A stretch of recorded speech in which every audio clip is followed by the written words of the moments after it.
This is Sean Sport in podcast form. Okay, who wants to be jealous? Me. Yes, all right, we're going to head over to the Americas and catch up with our good friend, Nerily Meadows, who's been following and reporting on all the cricket over at the World Cup, including if you watch Around the Wicket on ESPN, which I did yesterday. She is in Brooklyn. Living her best Jeez. life. Nez, how are you? Let me paint the. It's around 26 degrees. The sun is slowly starting to set. I've got the Brooklyn Bridge in the background. Another bridge, I'd love to tell you which one it is in the foreground. I can't. I've got a beer, a couple of Oh, you're glitching out a bit, The Nez. line is awful. You know what? That bridge is really, You know what? really messing with our telecommunications. I think what's happening is that our resentment for you having such a good time is interfering with the phone line at this point. Oh, no, that's terrible. I wonder if I can do anything about it. It's a Go little bit- stand How are on you top guys? of the bridge, but don't alarm anybody. Say, I'm not jumping. I'm just trying to get a better signal. Hey, Nez, it seems like travelling the world, following all these cricket tournaments has been an amazing lifestyle. Is it as good fun as what it seems like on the outside? Or is it just a lot of unpacking and packing? Oh, look, there's a lot of unpacking and packing. I hope you guys have got me now. I've tried to reconnect in a different way. But it's as much fun as you could possibly imagine it is. But look, I'm somebody that likes an adventure. I like last-minute things. I like making the most of a situation. So I totally appreciate that for some people, this is not the lifestyle that you would want. But for me, I'm like, let's go. This is amazing. Where are we going next? As the giant train in front of me just steams along. But yeah, I'm loving every second of it, guys. Brooklyn. It sounds so amazing. I've never been.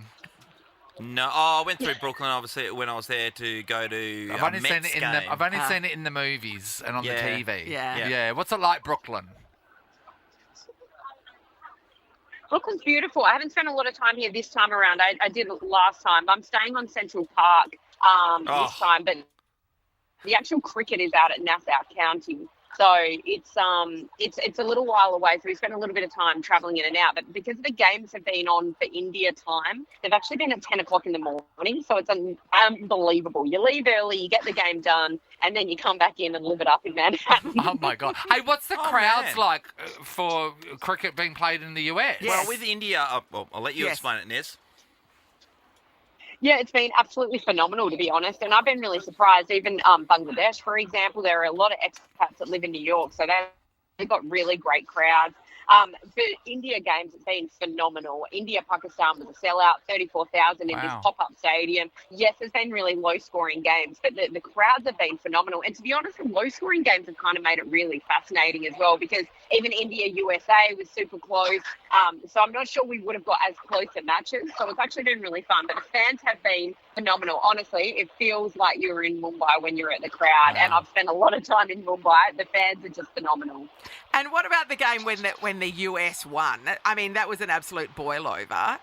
What was the other locals really getting into it? It was fantastic, wasn't it? Obviously, USA beating Pakistan, no one would have seen that coming. And they did. They pushed India as well in the game yesterday that I was covering. So it's been phenomenal. And there has definitely been a push here and more awareness. Even when I arrived at the airport, they understood that, I was here for the T20 Cricket World Cup. Oh. But even last night, and yesterday was our last game in New York, and a mate of mine that I met here during this whole experience, and we decided to go and ask randoms on the street, do you know what cricket is? Yes. And almost all of them were absolutely aware of it. And in Wow. fact, some of them looked at me like I was the idiot for even asking the question. So it's definitely making some inroads, and I'm not like hamming that up in any way, shape or form. It's definitely making some inroads here. And I think it's really cool because they're starting to realize. I went to a Knicks game, not a Knicks game, a Yankees game the other day, and there was not a run scored until the 11th inning. Oh. So it is actually quite easy to express to these guys that there's more action going on in cricket when it comes to T20. This is crazy because you don't ever see cricket on TV or any of the American shows. The only one I've seen it in is Big Bang Theory because Raj is from India Yes. and he loves watching cricket. Yes. That's the only time I've seen cricket mentioned on anything like that in the... Well, I was reading an article, I think it was online today, that one of the guys was saying that he was over there and he watched the whole Ashes series last year. year, so this time last year. So he was able to watch that, I guess, through cable. So That's crazy. Hey, Nerily, is it like a baseball game? Are they selling like hot dogs and stuff? Like, are they treating it like a baseball game? The crowd? No, it's very much a cricket match in New York, and it's amazing. I genuinely, we're actually, a lot of us journos that have been covering it feel really genuinely sad that this stadium is going to be dismantled, because we feel like it's produced some incredible cricketing memories. So for those who don't know, this is a pop-up stadium. They use the stands for things like golf and F1 as well. So they've created this pop-up stadium of 34,000 people in Nassau County, and the pitches have come. They've been designed in Australia. They've been planted in Florida, and an Australian curator called Damien Hoff has created the whole thing. So the pitches, which were controversial to start with, but they played a little better, albeit low-scoring games. So this has been a huge operation to get this to happen. The grounds in Dallas are permanent, but in New York it's not. So I think they're trying to find a way now to really have those, roots take hold, and for cricket to really go from strength to strength here. Well, Nez, we really appreciate your time. It's been it's been an adventure just watching all the stuff you've been up to. The cricket's still to go for a number of weeks to come. Your Insta feed is a delight. I've got to say, you're having the best time ever. Keep up the good work. Thanks, guys. Hopefully the connection held up. Yeah, it did. It's perfect. Good on you. Thanks, Nez. Bye. Sean Sport in podcast form. It is the bye week for the West Coast Eagles. They had a few days off, but they're back in the house. If you saw the news last night, you would have seen the Governor just striding out after training, just doing a couple of 150s. Gay Gov. Yeah. Yeah, did they get me? Did they? They did. Right? No, Yeah. the bit I was concerned because they got you and they said, "Oh, you push yourself to the limit," and you were crouched down by the side of the oval, looking like you were just trying to appreciate any oxygen that was coming your way. That's too much. Agreed. I'm sorry if I'm watching you and I'm exhausted from what you're doing. That's too much. Yeah, I agree. It's I just had to do a bit of extra top up run, just get the body right.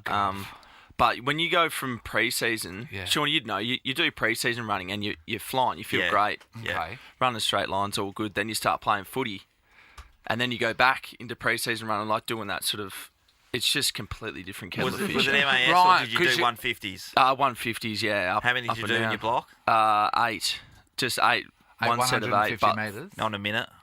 yeah. Minute turnaround. Just first couple, you're like, I'm going all right here. And then the Yeah, by number 5. It's like, bear jumps on the back pretty quick. But, you just like, far out. That's what I said. The fitness goes, mate, I've lost all my fitness. He goes, no, it's just because you change between the two different types of running. Yeah. Football running on game day, you feel pretty comfortable and in good condition. Then you start doing that stuff, you're like, whoa. It's been such a long time since I've felt that exercise-powered need to throw up. Yeah. I wasn't at that It's an stage. interesting feeling. No, I know you weren't, but I would have been. They always But talk yeah, about... that's a traumatic feeling. Yeah, to it me. is traumatic, Nathan, because I haven't done it for a long time until recently, right? Yeah. But you're not used to it. So they always talk about feeling being comfortable, being uncomfortable, right? Okay. And so we're not used to it. So when you haven't done it for a long time, like Yeah, we used to do sure. it kids, it just becomes a feeling that you're used to. So on game day, when Gov's chasing everybody and doing all the things he's doing, he's used to feeling exhausted. Yeah. But for us, you feel like you're not going to be able to take another step. It's like the first time I ever got winded, and you just don't know what's happening to your body. Like, it was Do horrible. you remember your first time, Gov? Getting winded. Yeah, that's that's always a great memory. I don't know if I remember my first time, but I've been winded a couple times this year already. My first time was North Kalgoorlie Primary School. You weren't allowed to run around the corner. It was one of the rules. I, of course, rule breaker, ran around the corner and I got slammed by someone. And then I realised I couldn't breathe and I didn't know what winded was. So then I crawled into the library underneath the desk and waited for Mrs. Cowie to come and see if I was okay. that's pretty much what you It did is after you not broke your encyclopedia ribs, right? areas. Oh, it's not. It's a shocking feeling that Oh, it's getting winded. horrible. It's terrible, and you just think it's never going to end, but it does, and it ends quick, and then Yeah. you're back on getting going again. Yeah, unless you're Christian Petrarca. Yeah, I've Yeah. just seen that popped That's up. a The big whole Yeah, lot of season stuff. ending, yeah. So- I mean, that's So- basically what happened to similar you, to mine, yeah. Gov, I was watching some of the shows on the East Coast, and one reporter in particular I'm really angry at because they are throwing some serious shade at the Melbourne Football Club and really having a dip at their doctors. And I know your experience through For the letting West him Coast go back Eagles, on. yeah, through the and it's easy. It's easy from the cheap seats, right? But the people who you trust with you on game day, whether you hurt yourself or not, Yeah. you trust that they're going to make the right call, don't you? Yeah, I do, and sometimes it's to my detriment, if that makes sense. They're trying to do the right thing for Yes, me, they're but being as a too player, you're conservative. going, mate, I Yeah. don't sort of, be quiet and let me go out and play. But they're trying to do the best. So they're in a tough situation because they're dealing with a player that's on edge and wants to play the game, help the team, but also go, no, for your health benefit, you shouldn't be going out. So there's always those sort of back and forth comments. So, but I trust them 100%. And like I said in the past, it does frustrate me sometimes because I feel like I'm fine, or players feel like they can keep going. They sometimes just need to pull the trigger and come over the top and just go, no, mate, we just can't let you. Yeah, the recent example was the one where you had to go to hospital. Yeah, when I they hit my called the spleen, ambulance, yeah. but they're like, not the ambulance that's here. You're not that urgent. Yeah, it was literally, it was that, yeah. I felt completely fine, but they were doing the right thing Yes. by me. I felt I could have kept playing. I played the way, everything was fine. Yeah. But they were just doing the right thing by me, which I've got to respect, I think, as Yeah, that's players right. and coaches as well, because obviously the coaches want their players out there, and so it's a very tough situation for our doctors. They're in a serious, And it's easy to seriously criticise tough after area. the fact, after they've had all the scans and you know exactly what's Well, happened. that's what I mean, see, they don't and- have an MRI machine at the ground, so No, they and have to go by the clinical signs and what the player's telling them. And I'm sure that will be something of the future now. But when, again, getting back to from the cheap seats again, people having to go at club doctors and people who spend all their time with people like Yeah. Gov, who are invested, Yeah.